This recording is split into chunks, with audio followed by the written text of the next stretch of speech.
Et si chaque acte de création, même le plus pur en apparence, était en réalité une participation à un système corrompu? Et si la véritable libération passait non pas par l'union avec les autres, mais par une plongée radicale et parfois terrifiante en soi-même? C'est le genre de questions un peu vertigineuses que posent les sources qu'on explore aujourd'hui. On s'attaque à un corpus de textes et de vidéos de la chaîne Pureté en soi. C'est un univers philosophique, disons, intense. Ah oui, pour le coup, c'est le mot. Notre mission, en se basant notamment sur une vidéo clé qui s'appelle Vie unique, c'est de décortiquer en 3 temps. D'abord, on va essayer de comprendre une opposition fondamentale, l'unité contre l'unicité. Ensuite, on plongera dans ce que les textes appellent l'exploration de ses propres abîmes. Et enfin, on va aborder l'idée la plus déroutante, pourquoi le fait même de créer serait une forme de corruption. Alors, il faut prévenir, on plonge dans un univers qui est vraiment complexe. C'est presque une cosmologie à part entière. Les idées sont souvent à contre-courant de tout ce qu'on peut tenir pour acquis. Donc oui, il faut s'accrocher, parce que le but ici, c'est de remettre en question la nature même de la réalité et notre rôle dedans. C'est une déconstruction assez radicale. Parfait, le décor est planté, alors allons-y. Commençons par le commencement. Cette distinction entre l'unité et l'unicité. Les sources les présentent vraiment comme 2 mondes qui s'opposent. C'est quoi l'unité dans cette vision des choses? Vie unique l'affirme d'ailleurs d'entrée de jeu. L'unité, c'est le poison du collectif. C'est ce qui vient dissoudre l'individu. C'est la promesse d'un tout ensemble qui en réalité efface ce que l'auteur appelle le soi unique et sacré. Attendez, c'est une vision incroyablement pessimiste. Dans la plupart des cultures, l'unité, la communauté, la fraternité, c'est vu comme une force, une vertu. Ici, c'est carrément assimilé au mal, à la mort. C'est un renversement complet des valeurs, non? C'est un renversement total. Et ce n'est pas juste une métaphore. Les textes associent directement cette unité à des forces vues comme asservissantes. La source unité mortifère la lie à des figures comme le démiurge, Baphomet ou les archontes. Oula, démiurge, archonte. Juste pour qu'on soit toutes et tous sur la même page, on peut rapidement définir ces termes. Ça sonne très gnostique tout ça. Absolument, c'est la bonne référence. Pour simplifier, dans certaines traditions gnostiques, le démiurge, c'est une sorte de créateur inférieur. C'est l'architecte du monde matériel qui est vu comme une prison. Et les archontes sont ses serviteurs, en quelque sorte les gardiens de cette prison cosmique. D'accord. Donc associer l'unité à ces figures, ça revient à dire que tout mouvement collectif qui prône la fusion des individus est en fait un outil de la matrice, un piège pour maintenir les âmes captives. D'accord, c'est beaucoup plus clair. L'unité, c'est la prison dorée du collectif. Et donc, à l'opposé, il y a l'unicité. Qu'est-ce que c'est? L'unicité, c'est la voie royale. C'est la préservation absolue de l'individualité sacrée. C'est présenté comme le seul chemin vers ce que les textes nomment le réel. Mais attention, il ne s'agit pas de s'isoler dans une tour d'ivoire. L'idée, c'est de pouvoir faire partie d'un tout sans jamais s'y dissoudre. La source Unique Chemin utilise une image très parlante pour ça. Ah oui. Celle de milliards de gouttes d'eau qui forment un torrent puissant. Chaque goutte reste une goutte, distincte et entière, mais leur alignement crée une force colossale. Je vois. C'est un peu comme un orchestre symphonique. Chaque instrument joue sa partition, unique et distincte, mais ensemble, ils créent une harmonie. Ils ne fusionnent pas en un seul son indistinct et boueux, on passe d'une fusion qui efface à une collaboration qui magnifie. C'est une excellente analogie. Vous mettez le doigt dessus. L'unicité, c'est le domaine des dieux uniques, comme le dit la source, unité mortifère.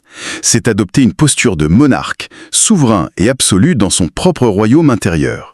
La conclusion de la vidéo Vie unique est d'ailleurs sans appel. Mortifère est l'unité, vie en unicité. Toute l'œuvre de libération, de retour à la pureté, ne peut se faire que de cette manière. Ok, donc tout est centré sur l'individu, sur cette souveraineté intérieure, mais comment on y arrive ? Parce que ça sonne bien en théorie, mais concrètement, les textes parlent d'explorer ses propres abîmes, un terme qui fait assez peur. Qu'est-ce que ça veut dire ? Le mot est fort et c'est intentionnel. L'abîme, ici, n'est pas un lieu physique. C'est un espace intérieur, un espace qu'on passe notre vie à éviter en fait. Les sources le décrivent avec plusieurs mots. Le vide, le néant, l'ombre, le dissimulé. La vidéo Espace insondable parle de l'abîme interne, qui intègre la lumière noire, c'est-à-dire tout ce qui est caché en nous. Donc, si je traduis, il ne s'agit pas de devenir quelqu'un de mauvais ou de sombrer dans la noirceur, mais plutôt d'avoir le courage de regarder en face les parties de nous-mêmes qu'on préfère ignorer.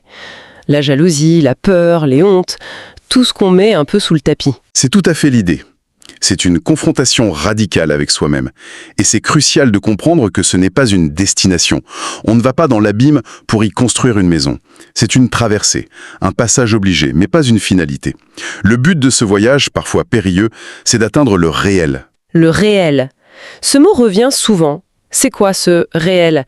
C'est un état de conscience? Un autre monde? C'est présenté comme l'état d'être authentique, libéré des illusions de la matrice.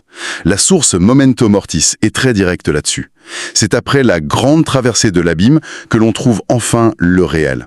C'est un processus de connaissance de soi ultime. Le texte, Le gardien du seuil, est très poétique. Il parle de se savoir, se vivre, s'explorer, pour aller dans ses tréfonds. En gros, on ne peut pas prétendre être libre si on ne connaît pas l'intégralité de son propre territoire, y compris les zones un peu marécageuses. Et il y a une notion d'urgence qui m'a frappée dans les sources. Pourquoi cette traversée doit-elle se faire de notre vivant?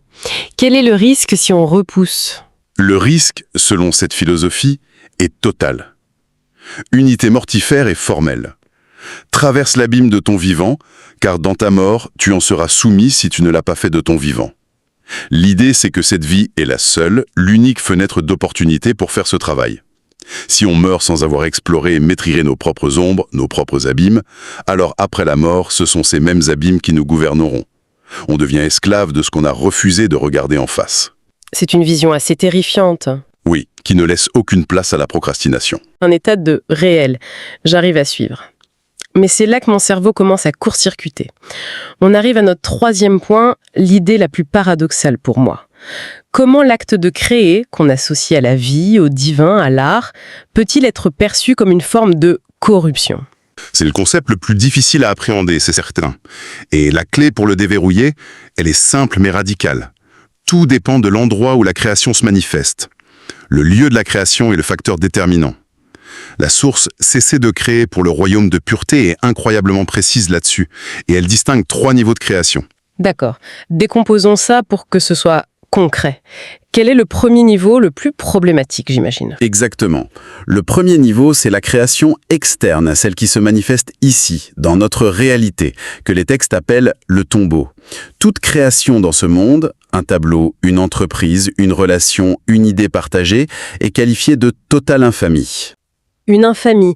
Le mot est fort. Ça veut dire que l'art de Michel-Ange, la 9e symphonie de Beethoven, tout ça, c'est de la corruption? Ça semble difficile à accepter. Du point de vue de cette philosophie, absolument. Car en manifestant quelque chose ici, on l'offre en pâture aux forces de la corruption. C'est comme essayer de faire pousser une fleur pure dans une décharge toxique. La source dit « vouloir ramener la lumière réelle ici, c'est l'offrir à la corruption ». La création elle-même peut partir d'une intention pure, mais le simple fait de l'ancrer dans cette réalité la souille irrémédiablement. Deuxième type, c'est la création interne, en soi. Celle-ci est jugée impeccable. C'est le monde intérieur du monarque souverain.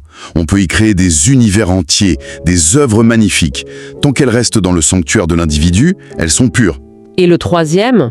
Le troisième type est le plus subtil. C'est la création dans le réel partagé. C'est une sorte de plan d'existence supérieur, accessible seulement à ceux qui ont accompli la traversée. Là, la création est décrite comme merveilleuse. Mais même à ce niveau, elle n'est pas sans risque. Elle génère un potentiel de corruption.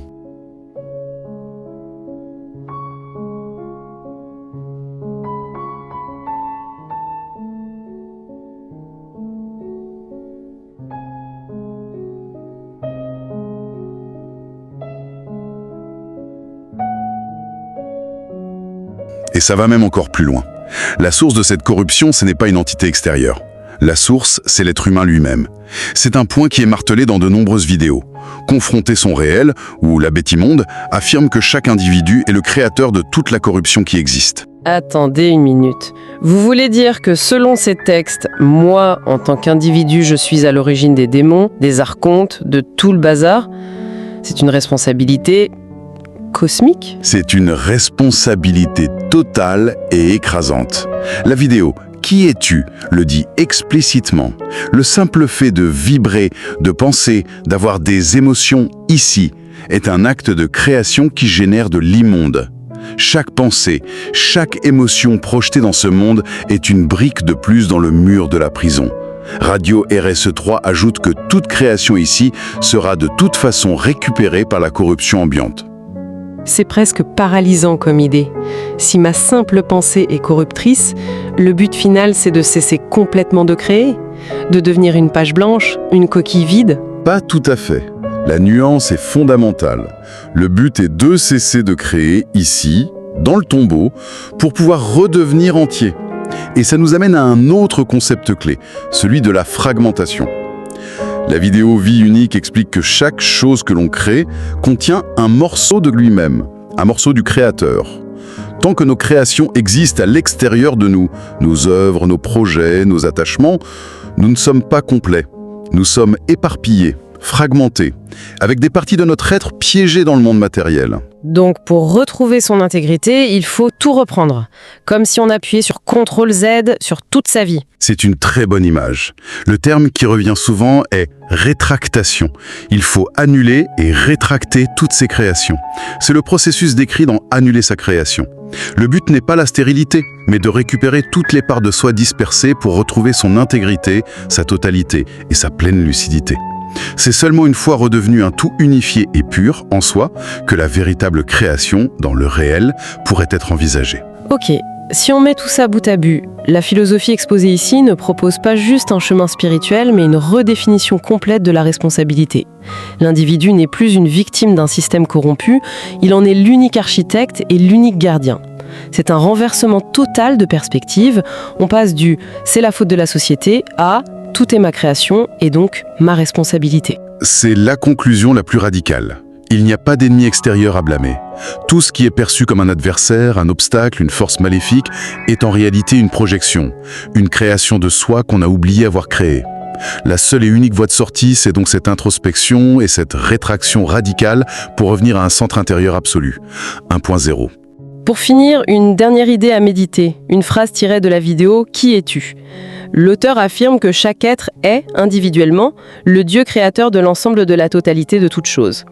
Si on prend cette affirmation au pied de la lettre, non pas comme une métaphore, mais comme une réalité littérale, quelle serait alors la nature de la réalité et des autres êtres que nous percevons ? Sont-ils réels ou juste d'autres facettes de notre propre création infinie ? C'est une question qui laisse songeur.